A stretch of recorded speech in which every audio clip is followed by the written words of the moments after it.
good, Motion Crew? It's your boy Motion Boy J, aka Mr. Motion Make It Happen. I am back with another reaction video, man. I'm not gonna lie.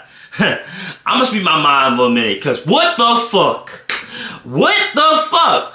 Like, how can you sit here and as a kid and go around and people? I feel like, bro, at 13, 14, you know what I'm saying? Nigga, I was at school, I was playing sports, and trying to get, get little honeys, little females back in the day, you know what I'm saying? Niggas nowadays, bro, are complete crash outs, bro. I'm not gonna lie, but they got a Hall of Fame mutants, menace to society, menace to the whole entire world type of badge, bro. Like, there's no way in hell you could just sit here and go around and do that shit for fun. Like, bro, what's the fun of that shit, bro? Like, how can you just sit back and have fun in ending it all, risking it all, making shit, like, how can you do that? Like, literally, I don't understand that. I don't understand that. But at the same time, bro, we about to see this video, man. I'm not gonna lie. I ain't even about to say that, but I'm not gonna lie. We got the most feared kid in the U.S. prison, okay? First of all, I'm not going to talk too soon because I got to see how old the kid is. First of all, if the kid 13, 14, we're going to have a problem. If the nigga's like 18, 19, 20, 21, 22, bro, maybe, okay, all right. That's the age where niggas really start to crash out. I'm not going to lie. But if he's about 12, 13, 14, even if he's 10 or 11, bro, we're going to have some problems, bro, because the title is kind of crazy. The most feared kid in the U.S. prison. First of all, I got to see what this kid look like, bro. If he look like a Timmy or a Mike, bro, I promise you, bro, I'm gonna laugh my ass off, bro. Bro, who the fuck's gonna fear a kid in prison, bro? What the fuck he be doing? What he be doing? He be tormenting these people in jail, bro. Like, what did he be doing? But we about to find this out, man. So, y'all boy know what to do. Y'all boy like, turn that post notifications on. And yeah, man, like, we about to run this up. I currently can't drop that right now because, my map was acting, but it's about to get it working. But I'm about to give y'all as much content as I can give y'all. So yeah, man, let's check it out.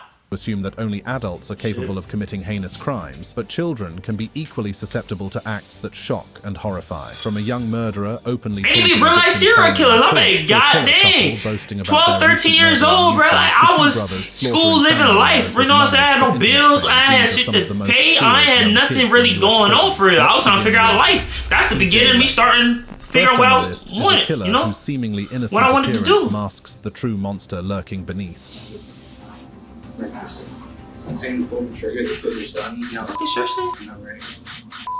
On February 27, 2012, the small town of Chardon, Ohio, was plunged into tragedy when a high school shooting carried out by T.J. Lane left the community reeling. It be these school shooters, man. I'm not gonna lie. It be these school shooters, bro.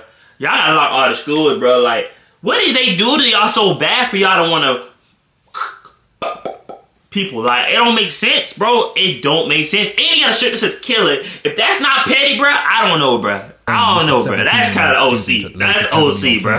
I'm not finna cap. High school cafeteria that morning wearing a sweatshirt with "killer" written on it and armed. That's out of control. That is crazy, bro. Began just as students gathered before. Soon as I see that shirt, bro, I'm running, bro. I'm running out the door, bro, before that nigga even had a chance to up on me, bro. Was seated in a matter of moments. Word is bomb. Fatally wounded. 16-year-olds Daniel Parmator and Demetrius Hewlin, and 17-year-old Russell King Jr. Additionally, 3 other students were injured, one of whom suffered permanent paralysis. Lane was not a stranger to the students. And niggas just want to get the education, bro. I don't want to talk the whole thing, but niggas just want to get the education, bro. Y'all some ass niggas for that shit, bro. I swear, bro. He felt victimized or he can't go to school no more, bro. The shooting was I'm glad I'm out of school. Chased Lane out of the school. I'm in school, later apprehended by but I'm out of school at the same time. I'm talking about I'm out of high school. I'm in college, but yeah. Subsequent investigations revealed that Lane had stolen the gun used in the shootings from his uncle. During his trial, Lane's demeanor was notably defiant and disturbing. He appeared in court wearing a t-shirt with the word "killer" scrawled across it, which he had written himself. He smirked and made obscene gestures to the he got some mental problems going on, bro. Ain't no way. His actions. In March 2013, Lane was sentenced to 3 consecutive life sentences. Bro, I'm not gonna lie, bro. Parole. However, niggas be really thinking jail sweet, bro. I feel like niggas really don't take life seriously until they hit that jail, bro. When they hit that jail,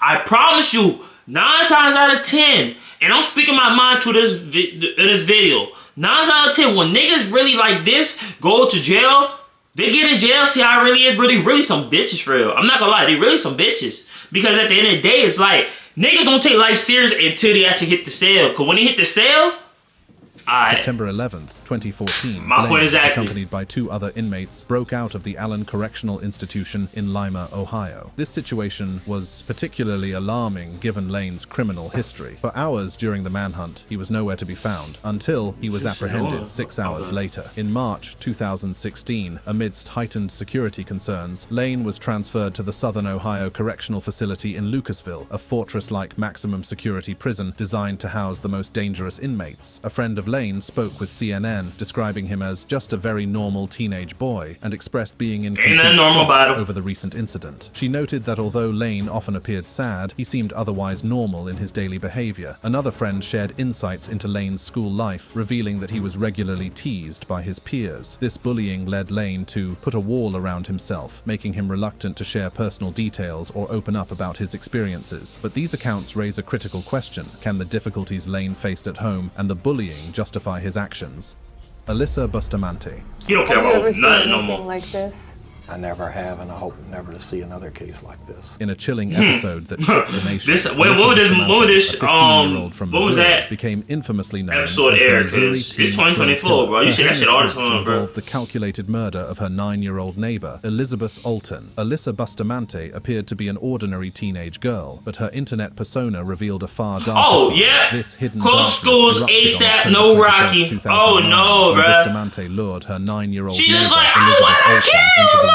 There, she strangled the young girl, slit her throat, and stabbed her in the chest with a kitchen knife. After the murder, Alyssa buried Elizabeth's body in a shallow grave she had hand-dug behind their home. This brutal act seemed to be a manifestation of Alyssa's most horrific fantasies. Her public MySpace and YouTube profiles disturbingly listed killing people and cutting as her hobbies, hinting at the violent thoughts she harbored. On the day of the murder, Alyssa recorded in her journal, revealing her homicidal thoughts and expressing chilling curiosity about what it felt like to take a life. She gave me Gotham vibes for her. Killed someone. I strangled them and slit their throat and stabbed them. Now they're dead. I don't know how to feel ATM. It was amazing. As soon as you get over the oh my god I can't do this feeling, it's pretty enjoyable. I'm kind of nervous and shaky though right now. Okay, I gotta go to church now. LOL. On the evening of October 21st, 2009, after Patty Price reported bro, these is late, bro. What if they go up to 24, bro? That's crazy, bro. The investigation soon led to Alyssa Bustamante's home, where interviews with her family and the discovery of her journal containing incriminating details pointed to her involvement. Confronted with her journal entries during a rigorous interrogation, Bustamante was pressured into confessing to the crime. She tried to play innocent at first, but then the police told her that they'd found the journal. We have your diary. We've read your diary, including the last entries. When pushed a little harder and having nowhere to go, she initially admitted it was an accident, but it all didn't last long as she confessed to digging the hole 5 days prior to Elizabeth's death. Then the investigator pointed out that an autopsy would reveal exactly how Elizabeth died. He pressed her further by asking how did she kill her, to which Alyssa made the confession. Cut throat.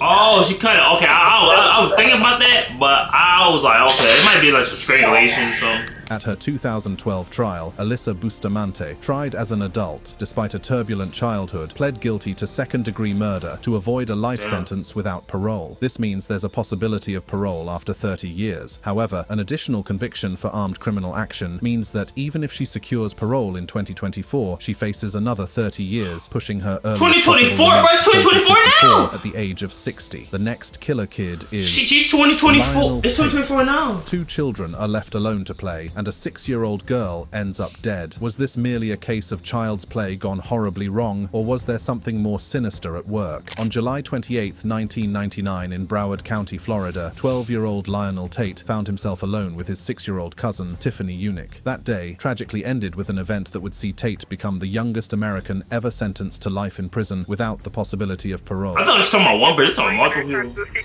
Okay, is she breathing or no? No, she's not. Are you next to her right now? Yeah, she had some food and that was coming out of her mouth. On that evening, while Kathleen Grossett Tate was resting upstairs, she left Tiffany Unick in the care of her son, Lionel Tate. Shortly after, Tate alerted his mother that Tiffany was not breathing. Investigation later revealed that the child displayed severe bruises and injuries akin to a vehicular impact, including a fractured skull, a broken rib, and internal hemorrhaging. Tate, however, claimed the injuries resulted from imitating wrestling moves. During the trial, Tate's defense presented the argument that Unick's death was a tragic accident, suggesting that the 12-year-old, who weighed 170 pounds, was merely attempting to imitate wrestling moves of his television heroes with Tiffany, who weighed just 48 pounds. However, their defense failed to sway the jury. 170 pounds at when Tate was only 12 is 13 years crazy. old, he was convicted of first-degree murder. Under Florida law, Tate was convicted of first-degree murder without the jury needing to believe he intended to harm. The law stipulates that knowingly committing an act likely to injure a child, resulting in death, qualifies as child abuse and triggers the felony murder rule. During sentencing, Judge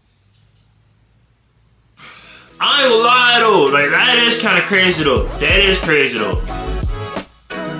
That's why you don't try wrestling moves at home, bro. You gotta be to professionals. This rule applied even without proof of Tate's intent to kill or awareness of the potential for harm. He even went on to say that the decision was not entirely his to make. Consequently, Tate was sentenced to life in prison without the necessity for the prosecution to demonstrate his At intent 12, bro, you ain't basically did. You was even able to enjoy life by that time, bro. Like, by the time you turn 18, bro, that's when you was to start living life. You didn't even do that because you want to do some stupid stuff at 12. Was overturned in 2004 by an appeals court that found his mental competency hadn't been properly assessed before trial. Consequently, Tate was released from prison under a plea agreement in January 2004, which involved him admitting to second-degree murder in exchange for 1 year of house arrest and 10 years of probation. Although this marked a new beginning for Tate, then 16, his legal troubles continued. In 2005, he faced charges of armed robbery, and a probation violation in 2006 led to his you almost faced life. On February 19th, 2008, Lionel Tate entered a no-contest plea to robbery charges and received a 10-year sentence to be served in state prison. This sentence was set to run concurrently with a 30-year sentence he received for violating his probation. Currently, Tate is serving his time at the Charlotte Correctional Institution. Bever Brothers. This case is recognized as the deadliest act of crime and mass murder in Broken Arrow, often referred to as the Bever family massacre. What I'm about to share with you will send chills down your spine. For the Bever brothers, the pursuit of becoming famous drove their insane actions. Detective Rihanna Russell, who interviewed the younger brother Michael, reported, "They wanted to kill at least 50 people. They wanted to be famous. They wanted a Wikipedia page. They wanted media coverage." Unfortunately, the tragic series of events began on the evening of July 22, 2015, in their home in Broken Arrow, Oklahoma. Robert D., aged 18, and Michael, aged 16, had secretly amassed a collection of knives which they used to attack their family members. The horrifying ordeal started when Michael deceitfully drew his sister into a bedroom under the pretense of showing her something on a computer. Robert then ambushed her, severely wounding her by slashing her throat and stabbing her multiple times. The disturbance alerted their mother. I don't understand what be going on through people's minds though when they be doing that. Like, I just don't get it. 48 knife wounds I don't get it. Like, him and died on the spot. The brothers why is people doing this shit? Like, y'all don't think before killing people? Yeah, y'all, and you know what's crazy, bro? I'm not gonna lie. Y'all don't ever think about the consequences before it happened. Like, bro, I feel like niggas cry when they get to jail, bro. If you can't do the crime, don't do the time, bro. No, don't do the time if you can't do the crime, bro. No, I'm not. You get what I'm saying, though. You get what I'm saying, though. If you can't do the crime, don't do. Now you get what I'm saying, bro. You know that little saying. You know what I'm saying? I know the saying, but I was trying to see if y'all know the saying. You know what I'm saying? Like, Victoria, type 18, shit. Stabbing her 18 times across her neck, chest, back, and upper arm. Can't do the time, don't do the crime. Oh yeah, there you go. If you can't do the time, don't do the crime. However, he was tricked. Listen to that, kids.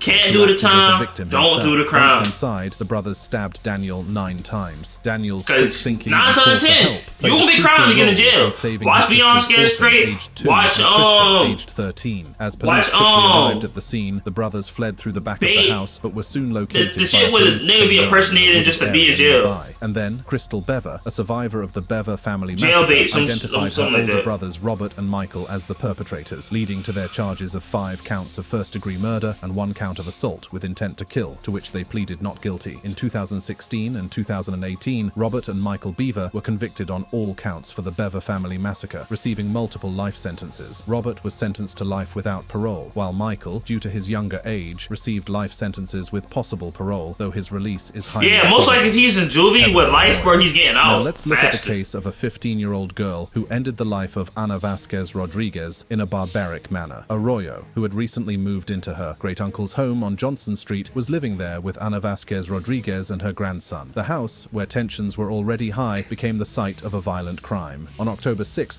2019, Arroyo's great-uncle had planned a trip to New York to secure legal documents for her custody, but was delayed due to car troubles, causing Arroyo significant frustration and agitation as the day went on. Arroyo, unable to contain her growing impatience, took a pair of scissors from the kitchen and entered Ana Vasquez Rodriguez's bedroom, where she unleashed a brutal attack, stabbing the bedridden 68-year-old woman 70 times. At the time of this horrific act, the only other You must really gotta hit her was the to victim's stab her grandson, 70 who was playing a times, video bro. game, wearing a headset, completely unaware of the tragedy unfolding. After the murder, Arroyo took a shower, discarded her blood-stained clothes in a nearby dumpster, and then coldly informed the grandson that his grandmother was unwell. Discovering the horrible reality, the grandson immediately dialed 911, and police swiftly arrived at the scene. The breakthrough in the investigation came when video surveillance footage provided by the Fall River Housing Authority showed Arroyo disposing. You can't get away, bro. I'm telling you, bro. If you can't do the time, don't do the crime, bro.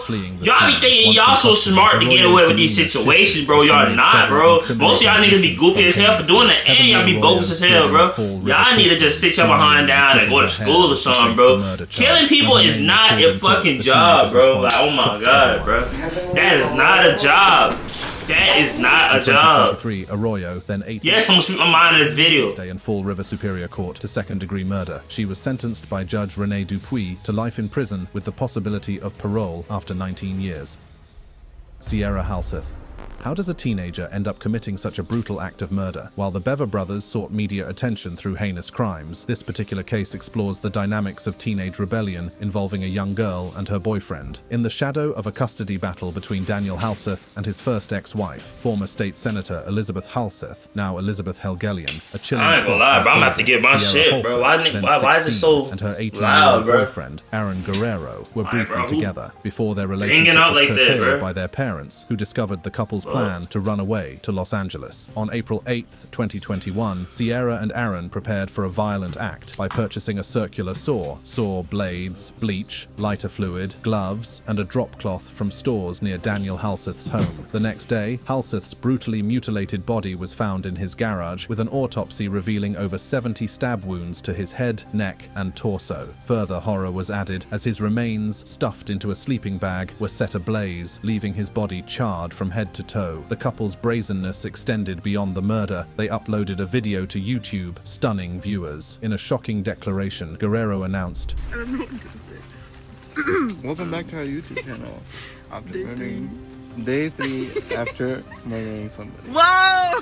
Don't put that on. Wait, no, that's OC. their run from That's justice was OC. short-lived Oh as shit. they were apprehended in Salt Lake City. Y'all stupid. shortly Oh after my the god, video. bro. On I did May not expect you 26, saying that, bro. 2022, Guerrero and Sierra Halseth faced the consequences of their actions, pleading guilty to 9 counts, including Y'all didn't think I was that famous, huh? robbery. Both were sentenced Please watch to everything. 22 They years probably to watching life this in video, prison bro. with the possibility of parole. At the sentencing, I hope Sierra not. offered no apology. While I don't Guerrero condone none of this. I don't. YouTube, I don't condone none of this either, bro. I'm in really a case against that this. gripped the suburban community of Everybody Queen deserves their Michigan, life. 15-year-old Roxana Sikorsky and her adult boyfriend faced severe charges for conspiring to murder her family. The story of Roxana Sikorsky is a tragic one, beginning with her adoption from Poland at the age of 4, along with her 2 siblings, by the Sikorsky family. Early abuse led to a diagnosis of reactive attachment disorder for Roxana, a condition that made it difficult for her to form emotional bonds with her caregivers. At the age of 15, in October 2014, Roxana's life took a dark turn under the influence of her 23-year-old boyfriend, Michael Rivera. Rivera, who was much older, manipulated Roxana and hatched a plan to murder her family members who were against their relationship. He went so far far as to send Roxana detailed instructions on how to carry out the killings, including a medical diagram to ensure she targeted vital areas. That night, Roxana attacked her younger brother with a fillet knife, aiming for his neck, but thankfully, he survived. Her sister's screams alerted the parents, and Roxana fled the scene, escaping through a window. She met up with Rivera, and they hid in southwest Detroit, but were soon found by the police. Due to the premeditated nature of her actions, prosecutors charged Roxana as an adult. In March 2016, a Detroit court sentenced her to 10 to 20 years in prison for the conspiracy to kill her family, while Rivera received a life sentence in 2015. Roxana's parents were devastated by the court's decision. They didn't believe she truly intended to harm them and felt she was coerced into accepting the plea deal without their input. Roxana's mother, Lorene Sikorsky, voiced her distress. She's in desperate need of continued psychological help. She is still fragile, and an adult prison would shatter her delicate world. How will sentencing her as an adult help her? Is this justice? Roxana also shared her side of the story. He goes,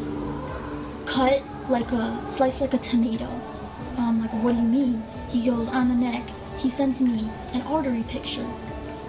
And it's like right over here, where you do that.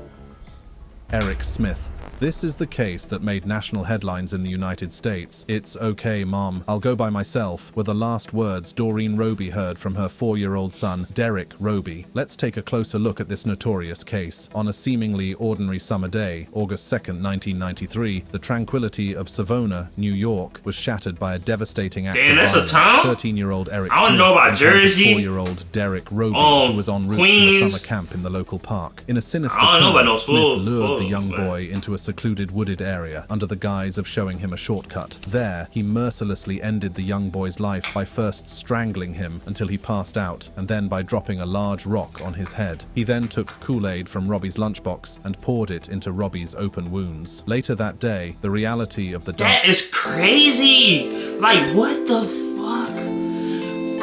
That's like something I've never heard of before. Somebody putting Kool-Aid on somebody's wounds? Tragedy unfolded That when is Derek's mother crazy. arrived at the park They be to thinking pick they him have up, stuff only to figured out discover so that he had bad never made when it to killing camp. somebody, Hours bro. later, searchers discovered Derek's When body harming in the somebody, woods they only think they have yards from the everything park. figured And out. with the perpetrator still free, the residents of Savona were gripped I don't know by if I fear can for the say safety of that their own word on children. there, but Who knew I it was mean- a seemingly innocent-looking Eric Smith? By August 8th, overwhelmed by guilt, Eric confessed to his mother that he had killed Derek. That night, the Smith family informed the police. When this terrible thing was done, I think everybody, including myself, thought it was an adult.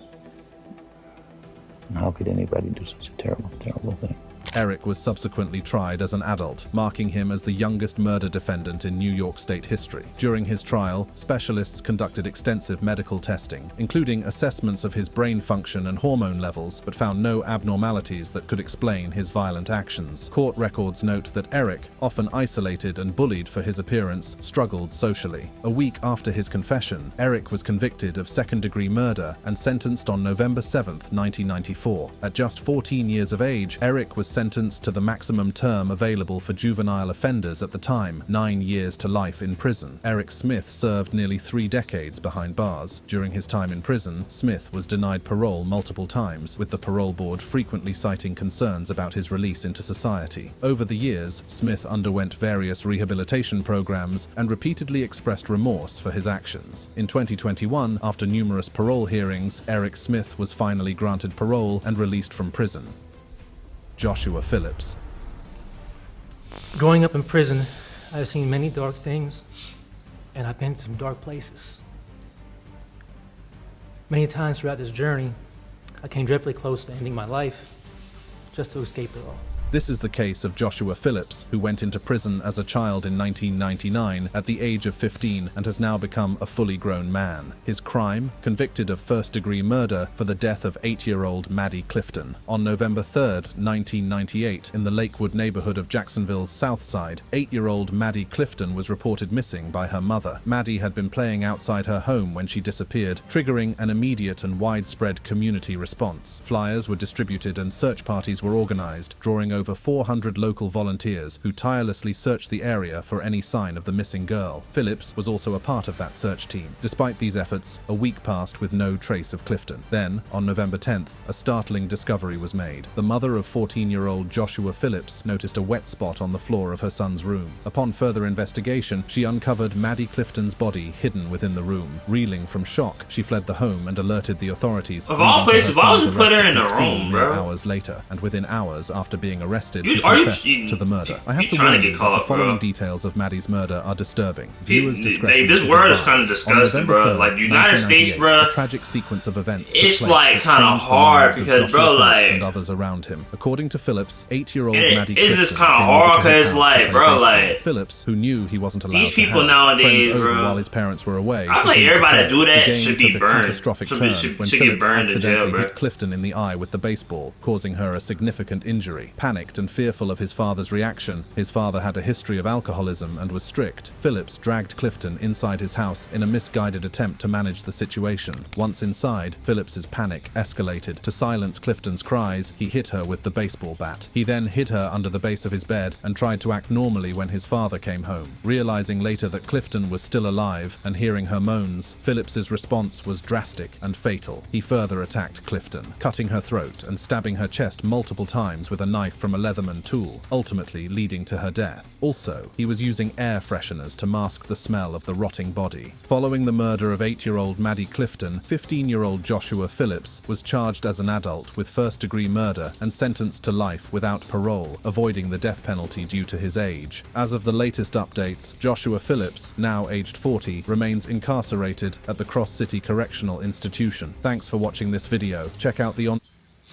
Alright, y'all, man. Y'all boy, like, comment, subscribe to the channel, turn that post notifications on.